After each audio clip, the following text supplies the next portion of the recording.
Yo, what's good, fam? Your boy's back, and today we got the most addicting, most savage, most did he really just say that breakdown in hip-hop history. We diving into Kendrick Lamar's Meet the Grams, the section that don't just roast Drake, it exposes his whole relationship with money, his pops, and the generational curse that's been running through the Graham family like a bad credit score. This is the kind of content that had even Kendrick fans clutching their pearls like, bruh, this is therapy, not a diss track. If you ready for the most high energy, evidence-packed, and straight up hilarious deep dive you ever heard, smash that like, hit subscribe, and let's get into it. Let's start with the bar that set the whole internet on fire. Money's always been illusion, but that's the life he's used to. But he lives inside confusion. Money's always been illusion, but that's the life he's used to. Bruh, Kendrick ain't just talking about cash. He talking about Drake's whole reality being fake. Let that sink in.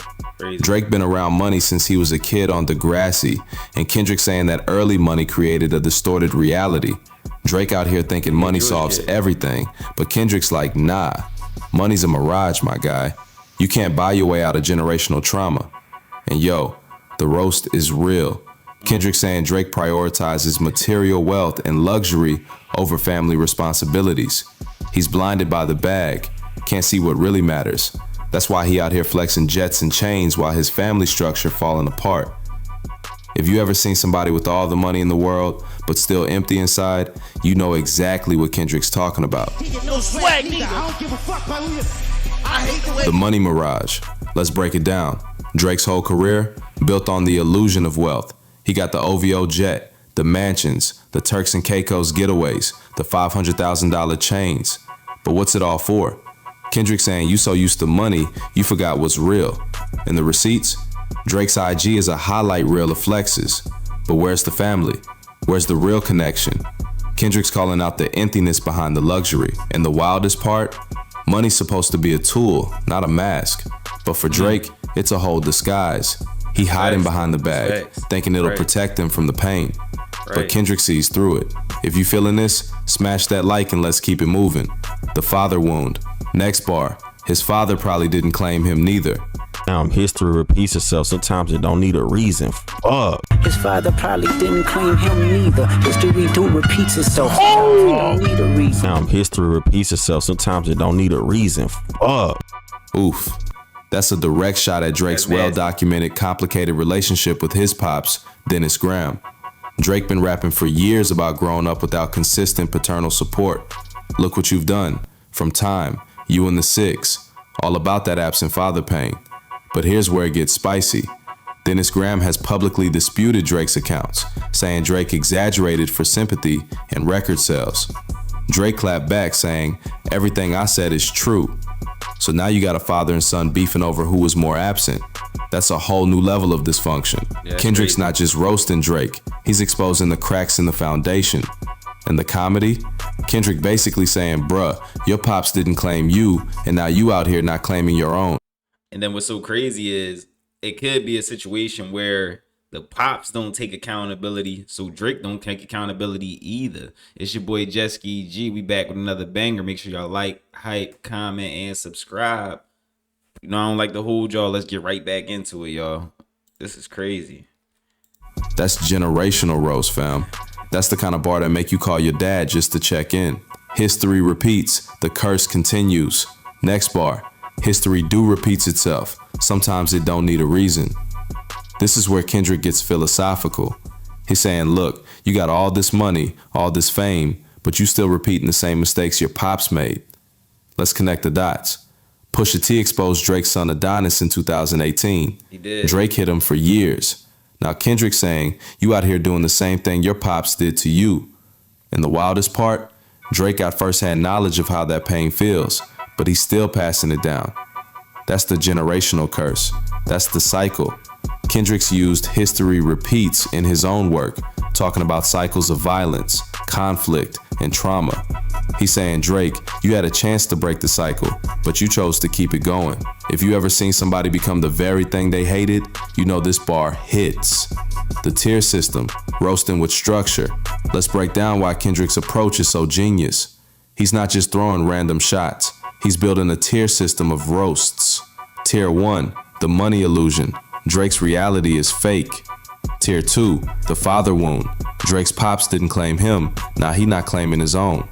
Tier 3, history repeats, the generational curse. Each bar builds on the last, escalating the stakes, making the roast deeper and more personal. And the payoff? By the time Kendrick gets to the end, you feel the full weight of the allegations. This ain't just a diss, it's a psychological profile. It was J. Cole who set me up. He baited me in. I should have known. I offered him some pizza. This old fake Rastafarian Hotep at. My man said he don't even eat pizza. Nigga, who don't eat pizza? What the man? Y'all all told me Kendrick was down for it. He'd even let me win. This nigga killing me. Got all my fans out here calling me a pedophile. No more pizza parties at my house. I got them all out of here. Got the last one getting out right now. I'm not a minor. I'm 27. Now get your skinny ass up on out of here. And the payoff? By the time Kendrick gets to the end, you feel the full weight of the allegations. This ain't just a diss. It's an intervention, a therapy session, and a public execution all wrapped in one bow. All at once. This is what happens when a lyrical genius decides you need to be studied for science. Let's put this in context.